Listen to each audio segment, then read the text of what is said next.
ಎಲ್ಲರಿಗೂ ಸಲಾಂ.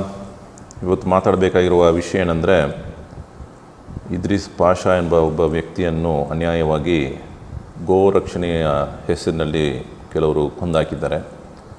ಅದರಲ್ಲಿ ಪ್ರಮುಖವಾಗಿ ಒಂದು ಹೆಸರು ಮುಂದೆ ಬರ್ತಿದೆ.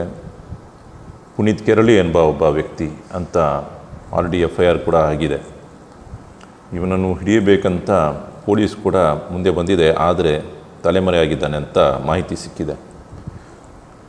ಒಂದು ವೇಳೆ ಪುನೀತ್ ಕೆರಳಿಗೆ ತಾನು ನಿರಪರಾಧಿ ಅಂತ ಅನಿಸ್ಕೊಂಡಿದ್ರೆ ಡೈರೆಕ್ಟಾಗಿ ಪೊಲೀಸ್ ಸ್ಟೇಷನ್ಗೆ ಹೋಗಬೇಕಿತ್ತು. ಇವಾಗ ಹೋಗದೆ ನಾನು ಸಿದ್ಧವಾಗಿದ್ದೀನಿ, ನಾನು ಕಾನೂನಾತ್ಮಕವಾಗಿ ಇರುವತಕ್ಕಂತಹ ಎಲ್ಲ ಒಂದು ಕೋಆಪರೇಷನನ್ನು ನಾನು ಕೊಡೋಕ್ಕೆ ಸಿದ್ಧವಾಗಿದ್ದೀನಿ ಅಂತ ಹೇಳುವಾಗ ತಾನೇ ಸ್ವತಃ ಹಾಜರಾಗಬೇಕಿತ್ತು. ಎಲ್ಲೋ ಫೋನ್ ಸ್ವಿಚ್ ಆಫ್ ಮಾಡಿಕೊಂಡು ಎಲ್ಲೋ ಒಂದು ಕಡೆ ಗಾಡಿನಲ್ಲಿ ಸುತ್ತಾಡ್ಕೊಂಡಿರುವಾಗ, ಎಲ್ಲೋ ಒಂದು ಕಡೆ ಬಚ್ಚಿಕೊಂಡು ನನಗೆ ಫೋನ್ ಕಾಲ್ ಬಂದಿಲ್ಲ, ಪೊಲೀಸ್ ಹತ್ರದಿಂದ ನನಗೆ ಫೋನ್ ಕಾಲ್ ಬಂದಿಲ್ಲ, ಹಾಗಾಗಿ ನಾನು ಪೊಲೀಸ್ ಸ್ಟೇಷನ್ ಹೋಗ್ತಿಲ್ಲ ಅಂತ ಒಂದು ವಿಡಿಯೋ ಮಾಡಿಕೊಂಡ್ರೆ ಅದರಲ್ಲಿ ಏನೂ ಅರ್ಥ ಇಲ್ಲ. ಈಗ ಇದಕ್ಕೆ ಮುಂಚೆ ನಡೆದಿರುವ ಘಟನೆಗಳು ಎಲ್ಲ ಸ್ವತಃ ಪುನೀತ್ ಕೆರಳಿನೇ ಅದನ್ನು ವಿಡಿಯೋ ಮಾಡಿಕೊಂಡು ಲೈವ್ ಟೆಲಿಕಾಸ್ಟ್ ಮಾಡಿದ್ದಾನೆ. ಅದೇ ನಮಗೆ ಸಾಕ್ಷಿ ಆಧಾರ. ಯಾವತ್ತಿನ ತನಕ ಈ ಭೂಮಿನಲ್ಲಿ ಕಾನೂನು ವ್ಯವಸ್ಥೆ ಇದೆಯೋ ಆವತ್ತಿನ ತನಕ ಶಾಂತಿ ಸಿಗುತ್ತೆ. ಯಾವತ್ತಿಗೆ ಈ ಮಣ್ಣಿನಲ್ಲಿ ಆ ಒಂದು ವ್ಯವಸ್ಥೆ ಹಾಳಾಗ್ಬಿಡುತ್ತೋ ಅದರ ನಂತರ ಶಾಂತಿಯನ್ನು ಕಾಪಾಡೋಕ್ಕೆ ಸಾಧ್ಯತೆ ಇಲ್ಲ. ಇದನ್ನು ಅರ್ಥ ಮಾಡ್ಕೊಳ್ಬೇಕು ಎಲ್ಲರೂ.